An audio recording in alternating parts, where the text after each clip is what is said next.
지난 이틀 아모스 읽고 이제 호세아로 넘어옵니다.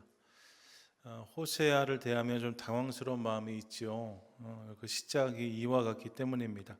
1장 2절 보시면 여호와께서 처음 호세아에게 말씀하실 때에 여호와께서 호세아에게 이르시되 너는 가서 음란한 여자를 맞이하여 음란한 자식을 낳으라. 이 나라가 여호와를 떠나 크게 음란함이니라 라고 말씀하세요. 성경 안에 이런 이야기가 있었나 싶을 정도로 낯선 이야기입니다. 하나님께서 호세아에게 이런 것을 요구하신 거예요. 너는 가서 음란한 여인을 아내로 맞이하여서 음란한 자녀를 낳으라. 뒤에 본문까지를 생각하면 그 여자가 너를 떠난 뒤에도 다시 가서 그를 사랑하라고 말씀하시는 주의 음성을 듣습니다. 하나님의 요구처럼 느껴지지 않는 요구가 호세아의 삶에 임하는 거죠. 그러면서 호세아서가 시작되고 있는 것을 봅니다. 왜 이런 삶을 선지자에게 요구하실까? 예상하시겠지만 사실 이것은 단순히 한 선지자의 삶이다라고 말씀드릴 수 없습니다. 호세아의 삶은 그 자체가 하나님 메시지라고 할 수 있어요. 호세아의 가정사를 통해서 하나님 당신과 이스라엘 백성들의 모습을 고발하고 보여주신다라고 설명드릴 수 있습니다. 호세아서에 들어가기 앞서 잠깐 호세아를 설명하면 호세아는 북이스라엘에서 활동한 선지자입니다.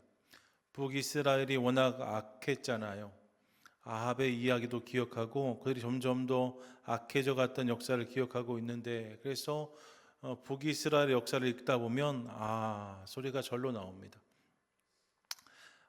이렇게 나오잖아요. 그래서 이 아가 들어가 있는 성경이 다 북이스라엘에 대한 심판 메시지라고 할 수 있어요.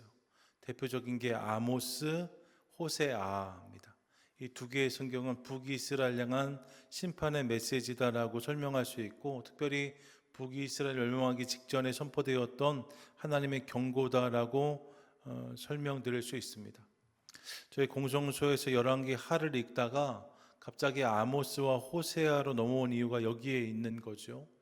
특별히 호세아서의 배경은 대략 주전 8세기, 그러니까 북이스라엘이 722년에 멸망했는데 그 직전의 이야기를 담고 있습니다. 북이스라엘이 겉으로는 번영했지만 속으로 무너지고 있던 시대입니다. 여로보암 2세 시대를 지나면서 경제적으로 많이 윤택하고 풍요를 누렸지만 영적으로는 저들이 걷잡을 수 없이 나락으로 떨어지고 있던 순간입니다. 하나님을 떠나 바알을 섬길 때예요. 하나님께 예배드린다 말하지만 동시에 우상을 섬기는 모습이 저들 가운데 있었고 입으로는 여호와를 말하지만 마음으로는 세상의 것들만을 의지했던 모습이 그들 가운데 있었다라고 말하지요. 그런 시대 속에서 하나님은 호세아에게 음란한 여인과의 혼인을 요구하심으로 저들의 모습을 고발하신다라고 설명드릴 수 있는 거예요. 하나님과 이스라엘의 관계가 남편과 아내처럼 묶여 있었고 그래서 하나님은 아내된 이스라엘을 신실하게 사랑하셨는데 정작 이스라엘 백성들은 그 사랑을 배신하고 다른 것들을 붙잡고 섬겼다는 말씀을 하고 싶은 것인 거죠. 이것이 영적인 간음이라고 할 수 있습니다. 이런 모습이 이스라엘 가운데 있었다는 거예요. 그래서 호세아에게 그런 여인을 만나 그런 자녀를 낳으라 하심으로 이스라엘의 모습을 고발하시는 내용이 호세아서의 시작이다라고 말씀드릴 수 있는데 성경은 거기서 멈추는 것이 아니라 그런 음란한 여인 고멜이죠. 고멜을 사랑하는 호세아의 모습을 보여주면서 하나님의 이스라엘 백성들을 향한 하나님의 당신의 백성들을 향한 사랑이 어떤 것인지를 또한 보여주고 있습니다. 그 내용이 3장의 내용이라고 할 수 있는데 그러면 본문을 통해 확인하는 하나님의 사랑은 어떤 것인가 함께 오늘 나누고 싶습니다. 본문을 통해 저희 몇 가지를 확인하는데 먼저 하나님의 사랑은 자격 없는 자에게 향하는 사랑이라는 사실을 깨닫습니다. 3장 1절인데 3장 1절 말씀 우리 한 번 더 읽도록 하겠습니다. 함께 읽습니다.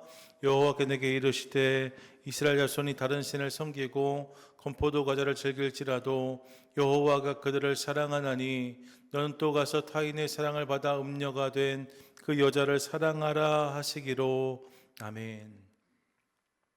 이스라엘 자손이 다른 신을 섬길지라도 라고 말하고 건포도 과자를 즐길지라도 라고 말합니다. 건포도 과자를 즐긴다는 말은, 건포도 과자는 당시 고대 근동에서 이방 신들에게 제사하고 나왔던 음식을 의미하는 단어이거든요. 그러니까 그들이 영적으로 음란하게 행할지라도, 그들이 하나님 아닌 다른 것들을 섬기고 품을지라도 라고 말하고 있는 거예요. 그럴지라도 뭐라고 성경이 말씀하고 있습니까? 여호와께서 그들을 사랑하시나니 라고 말합니다.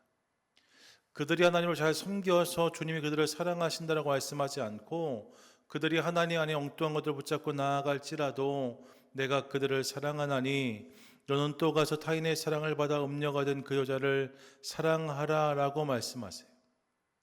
그 여인을 데려오라, 그 여인을 사랑하라 말씀하고 계신 거죠. 다시 그녀를 사랑하라. 여러분, 사랑할 만한 사람을 사랑하는 말씀이 아닙니다. 나를 배신하지 않은 신실한 사람을 사랑하라는 말씀도 아닙니다. 다시 돌아와서 미안하다고 말하는 사람을 사랑하라고 말씀하신 것도 아니에요. 떠난 사람입니다. 무너진 사람입니다. 사랑받을 자격을 다 잃어버린 사람입니다. 자격이 없는 사람이에요. 그런데 하나님 말씀하십니다. 가서 그를 다시 사랑하라고 말씀하십니다. 우린 여기서 하나님 사랑의 방향을 확인합니다. 그분의 사랑은 어떤 사랑인가? 그분의 사랑은 자격 있는 자에게만 흐르는 사랑이 아니라 자격이 없는 자들에게 흘러가는 사랑이다. 자격을 잃어버린 사람들에게도 나아가는 사랑이다라고 말씀하고 있는 거죠. 자격 없는 자를 향해서 흐르는 사랑, 그래서 여러분 이 사랑이 복음입니다. 신앙생활 하다 보면 어느 순간 내가 좀 낫다는 착각을 할 때가 있습니다. 내가 좀 괜찮다는 착각 말입니다. 그래도 내가 저들보단 좀 낫지 않나? 그래도 내가 다른 사람들보다 좀 괜찮진 않나? 그래서 내가 좀 더 그분의 사랑을 받는 것은 당연한 것이 아닌가? 이런 착각을 할 때가 있습니다. 그런데 여러분, 로마서 5장은 언제나 우리 가운데 분명히 선포합니다. 우리가 아직 죄인 되었을 때라고 말해요. 우리가 아직 죄인 되었을 때에 그리스도께서 우리를 위하여 죽으심으로 하나님께서 우리에 대한 자기의 사랑을 확증하셨다라고 선포하고 있습니다. 여러분 기억하세요. 그분의 사랑이 나에게 임한 것은 내가 잘하고 괜찮아서가 아니랍니다. 우리가 죄인이었을 때, 우리가 아직 고멜과 같았을 때, 그때 그분이 나를 사랑하셨다라고 말씀하고 있는 거예요. 내가 괜찮아 사랑받은 것이 아니랍니다. 내가 변화되어서 받아들여진 것도 아니랍니다. 내가 사랑받을 만해서 그분이 나에게 찾아오신 게 아니라는 거예요. 우리가 죄인일 때 말입니다. 우리가 여전히 죄 가운데 머물러 있었는데 그분이 나를 먼저 사랑하셨다. 이것이 복음이라는 거예요. 믿으십니까? 아멘. 그래서 지난주에도 인용했던 말씀인데 팀 켈러 목사는 복음을 이렇게 설명합니다. 복음은 우리로 하여금 우리가 생각하는 것보다 훨씬 더 큰 죄인이라는 사실과 그럼에도 불구하고 그런 우리를 향한 그분의 사랑은 훨씬 더 깊고 풍성하다는 사실을 깨닫게 한다라고 말합니다. 복음은 내가 생각하는 것보다 내가 훨씬 더 심각한 죄인이라는 사실과 그런 나를 향한 주님의 사랑이 내가 기대하는 것보다 훨씬 더 크다는 사실을 깨닫게 한다라고 말하고 있다는 거예요. 몇 번이나 인용하지만 생각할수록 맞는 말 같습니다. 이 복음이 이 작용을 하는 거죠. 이 두 가지가 함께 있는 것이 복음입니다. 여러분, 죄를 작게 보면 은혜도 작아집니다. 죄만 크게 보고 사랑을 보지 못하면 절망에 빠질 수밖에 없습니다. 근데 복음은 이 두 가지를 즉시하게 만들어요. 죄가 얼마나 큰지를 깨닫게 하고, 그런데 하나님 사랑 그보다 더 크다는 사실을 깨닫게 하는 것이 복음이라는 거죠. 이 두 가지 사실을 분명하게 깨달을 때에 복음은 우리 가운데 황홀한 소식, 황홀한 감동이 된다라고 저는 믿습니다. 이것이 호세아서가 우리에게 보여주는 것이에요. 이스라엘의 죄는 가볍지 않았습니다. 하지만 하나님의 사랑은 그 죄보다 더 깊고 넓다고 하시는 거예요. 그래도 내가 너를 사랑해. 이게 하나님 메시지이신 거죠. 너희가 나를 떠나서 우상을 섬길지라도 내가 너를 포기하지 않겠다. 이 말씀이 이 호세아서에 담겨 있는 말씀이다 설명드릴 수 있어요. 교회 안에도 이런 마음을 가진 분들이 계실 수 있습니다. 목사님, 저 너무 멀리 온 것 같습니다. 저는 하나님 앞에 다시 설 자격을 잃어버렸습니다. 신앙생활 하다가 이제 어디로 돌아가야 될지 모르겠습니다. 이제 와서 다시 시작한다고 말하기가 너무나 창피합니다. 하지만 호세아서는 이 질문에 답합니다. 하나님은 그런 당신을 찾으신다고. 하나님은 그런 당신을 결코 놓지 않으신다고. 하나님은 무너진 자를 부르시고 자격 없는 자에게 손을 내미신다라고 말씀하고 있습니다. 이것이 호세아서에서 우리가 만나는 복음인 거죠. 여러분, 고멜은 이스라엘이고 또한 우리입니다. 호세아서에서 만나는 음란한 여인 고멜이 바로 나라는 거예요. 그런데 하나님이 이 고멜을 다시 데려오라고 말씀하시므로 우리를 향한 당신의 끝없는 사랑을 보여주고 계십니다. 그 사랑 받은 자, 그게 바로 저와 여러분이라는 거죠. 바라긴 이 사실을 기억하며 자격 없는 우리를 향한 하나님의 끝없는 사랑에 날마다 감격하고 감사하는 저와 여러분, 우리 모두가 되시기를 축복합니다. 아멘. 둘째로 하나님의 사랑은 어떤 사랑인가? 그 사랑은 값을 치르는, 대가를 지불하는 사랑이다라고 말씀하고 있어요. 본문 2절 보겠습니다. 2절 함께 읽습니다. 시작. 내가 은결 5개와 보리 한 오멜 반으로 나를 위하여 그를 사고 라고 말합니다. 호세아는 고멜을 데려오라고 말씀해 그녀를 데려오는데 그냥 그녀를 데려오지 않습니다. 값을 치르고 그녀를 데려왔다라고 말하고 있어요. 고멜을 위해서 대가를 지불하고 그녀를 데려오고 있는 호세아를 만나는 거죠. 사실 여러분, 이건 좀 이상한 일입니다. 왜냐하면 호세아가 지금 잘못하는 것이 없기 때문입니다. 호세아가 값을 치를 이유가 없어요. 잘못은 고멜이 한 거잖아요. 호세아는 상처를 받은 사람입니다. 배신당한 사람이 호세아이고 배신한 사람이 고멜이에요. 그러니 값을 치르려면 고멜이 치르는 것이 맞습니다. 그런데 호세아가 그 값을 다 치러주고 있다는 거예요. 고멜을 위해 값을 치르는 호세아. 여러분, 이것이 복음의 신비인 거죠. 죄는 내가 지었는데, 죄는 우리가 지었는데 하나님을 떠난 것도 우리이고 그 사랑을 배신한 것도 우리인데 그 값을 치러주신 분이 계시다는 거예요. 그 값을 누가 치러주셨는가? 하나님이 치러주셨다는 거죠. 죄를 지은 내가 죄값을 치르는 것이 아니라 하나님이 그 죄값을 대신 치러주셨다라고 성경이 말씀하고 있는 것입니다. 그 대표적인 증거가 십자가예요. 여러분, 십자가는 하나님께서 죄값을 치러주신 사건이다라고 설명드릴 수 있습니다. 당신의 생명을 내어주심으로 우리의 생명을 구원하신 사건이 십자가인 거예요. 우리의 죄값을 치러주심으로 우리를 구원받게 하신 사건이 십자가라는 거죠. 그래서 베드로전서 1장에서 이렇게 선포하는데 18절 19절 보니까 너희가 알거니와 너희 조상이 물려준 헛된 행실에서 대속함을 받은 것은 은이나 금같이 없어질 것으로 된 것이 아니요 오직 흠없고 점없는 어린 양 같은 그리스도의 보배로운 피로 된 것이니라 라고 말씀합니다.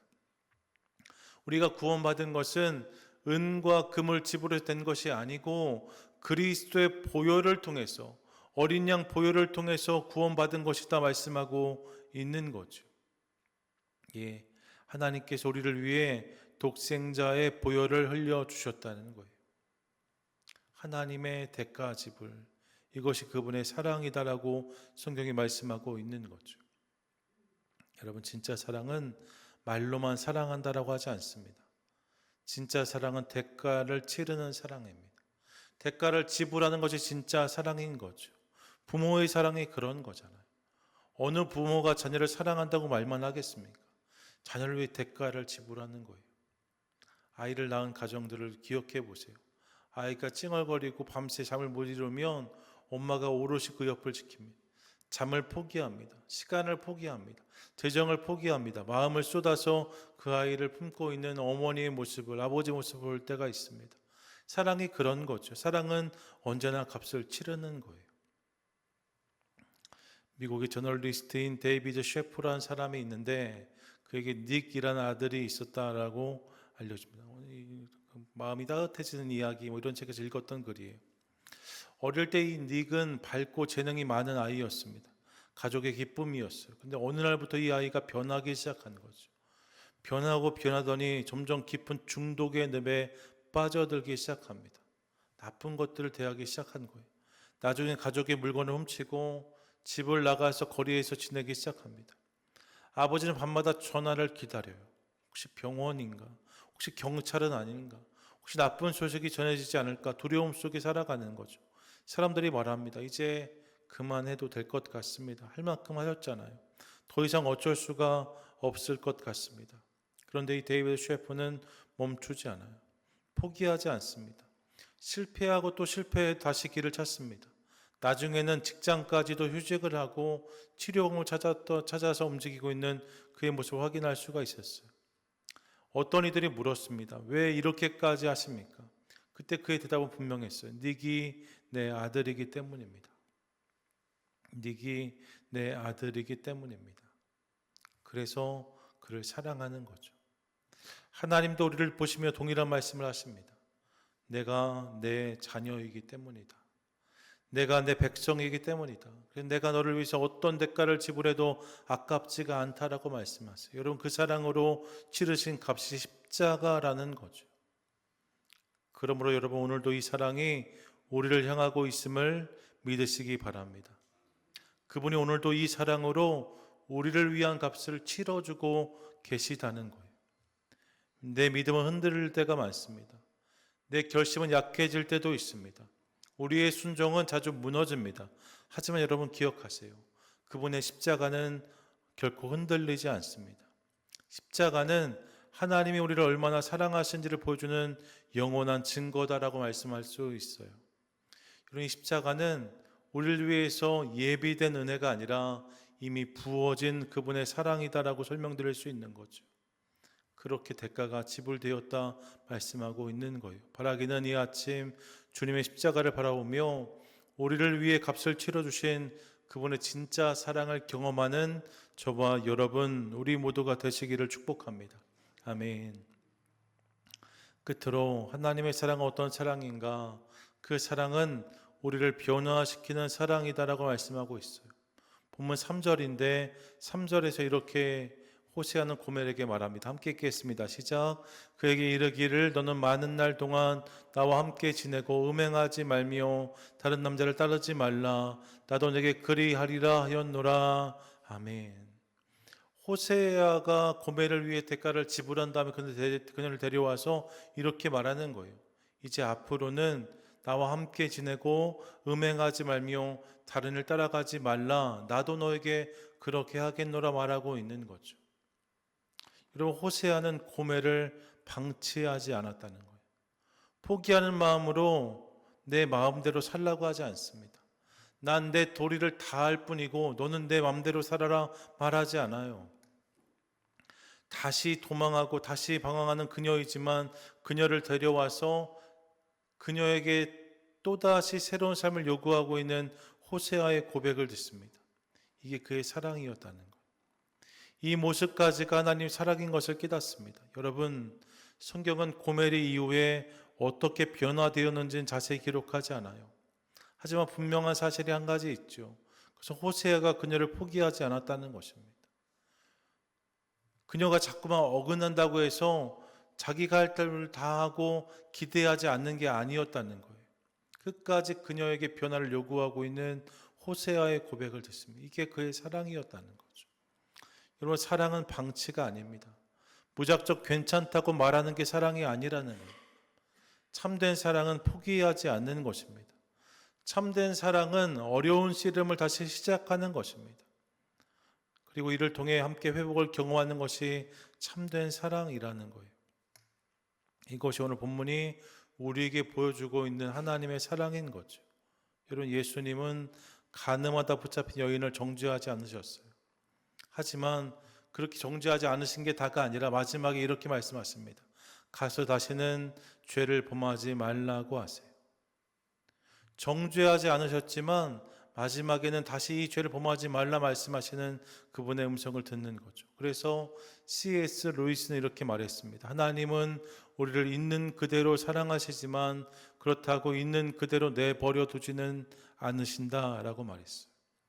하나님은 우리를 있는 그대로 사랑하시지만 그렇다고 있는 그대로 내버려 두지는 않으신다는 거죠. 이게 여러분, 은혜는 정죄와 참소에서 우리를 건져냅니다. 하지만 거기서 끝이 아니에요. 그렇게 건진받은 우리를 거룩으로 초대하는 것, 거기까지가 은혜인 거죠. 정죄에서 우리를 건져낸 다음에 그런 우리를 거룩의 자리로 초대하는 것, 이것이 그분의 부르심이라는 거예요. 이 사실을 기억하는 저와 여러분, 우리 모두가 되시기를 축복합니다. 우린 때로 사랑을 오해해요. 내 뜻대로 해주는 것이 사랑이라고 생각합니다. 나를 불편하게 하지 않는 것이 사랑이라고 생각합니다. 내버려 두라고 말해요. 날 사랑하면 내버려 두라고 말합니다. 자녀들 그런 말 할 때 있잖아요. 엄마, 나 좀 내버려 둬. 사랑한다며, 이렇게 말할 때 있잖아요. 그런데 여러분, 참된 사랑 그런 것이 아니라는 거예요. 의사는 환자를 사랑하기에 병을 내버려 두지 않습니다. 상처를 덮어두기만 하지 않습니다. 때로는 칼을 대기도 하고 때로는 째고 꼬매는 일들을 감당하기도 합니다. 아파요. 힘들어요. 그런데 왜 이 일을 하는가? 살리기 위해서요. 환자를 사랑하는 마음으로 그 일을 감당하는, 이게 사랑이라는 거예요. 하나님의 사랑도 그렇습니다. 하나님은 우리를 사랑하시기 때문에 죄를 미워하십니다. 그래서 우리를 사랑하시기 때문에 우상을 끊게 하시고 거짓된 안정감을 흔드시며 다시 하나님께로 돌아오게 하세요. 그러므로 회개에 대한 촉구는 하나님의 분노를 드러낸 증거가 아니라 그분의 사랑을 보여주는 통로입니다. 회개하라는 선포는 하나님의 얼마나 무서운 분이신지를 보여주는 증거가 아니라 그분이 얼마큼 나를 사랑하시는지를 보여주는 통로라는 거예요. 그래서 호세아서는 계속해서 돌아오라고 외칩니다. 6장에서도 오라, 우리가 여호와께로 돌아가자라고 말해요. 14장에서도 이스라엘아, 네 하나님 여호와께로 돌아오라 외치고 있습니다. 예, 하나님은 우리를 사랑하시기에 돌아오라고 부르시는 분이십니다. 무너진 자를 다시 지으시고 넘어진 자를 일으켜 세우시는 분이 우리 하나님이시라는 거예요. 이 사실을 기억하며 그분의 사랑의 손길 안에서 날마다 빚어지고 다듬어짐을 경험하는 저와 여러분, 우리 모두가 되시기를 축복합니다. 아멘. 말씀을 정리하시지요. 호세아서는 하나님의 사랑을 보여주는 말씀이다라고 설명드렸습니다. 그런 맥락에서 오늘 우리가 세 가지를 확인했어요. 하나님의 사랑은 자격 없는 자에게 흘러가는 사랑이랍니다. 하나님의 사랑은 기꺼이 대가를 지불하는 사랑이랍니다. 그리고 하나님의 사랑은 방치하거나 내버려두는 것이 아니라 끝까지 나를 붙잡고 회복시키는 사랑이다라고 말하고 있어요. 누군가 나에게, 우리에게 질문할지 모릅니다. 하나님의 이 사랑이 정말로 당신을 향하고 있는 것이 맞습니까? 하나님의 이 사랑에 당신이 포함되는 것이 맞습니까? 물을지 모릅니다. 그때마다 여러분, 십자가를 바라보시기 바랍니다. 십자가는 하나님이 이런 나를 사랑하실지도 모른다는 선포가 아니라 나를 사랑하신다라는 확정된 선포입니다. 십자가를 통해 우리가 만나는 하나님의 사랑은 예정된 사랑이 아니라 이미 내 삶에 부어진 확정된 사랑이라는 거예요. 내가 이렇게 너희를 사랑했고 사랑하고 사랑할 것이다, 이 선포가 십자가에 담겨져 있는 거죠. 그러므로 이제 오늘 우리가 해야 될 일은 하나입니다. 그 사랑 앞으로 돌아가는 거예요. 더 이상 숨지 말고 도망하지 말고 나는 자격이 없다 뒤로 물러서지 말고 이 사랑 앞으로 나아가는 거죠. 그리고 그 사랑을 경험하는 거예요. 그리고 그분 앞에서 나도 주님 사랑합니다 고백하기 시작할 때 하나님께서 내 삶 가운데 더 큰 은혜를 부어주실 줄로 믿습니다. 오늘 아침에 주님께서 십자가를 통해 나에게 말씀하세요. 내가 너를 이처럼 사랑하노라. 여러분, 이 음성에 듣고 반응하는 것을 통하여서 나도 주님 사랑합니다 함께 고백하고 그분의 사랑에 붙잡혀 오늘을 살아가는 저와 여러분, 우리 모두가 되시기를 주님의 이름으로 간절히 축원드립니다. 아멘.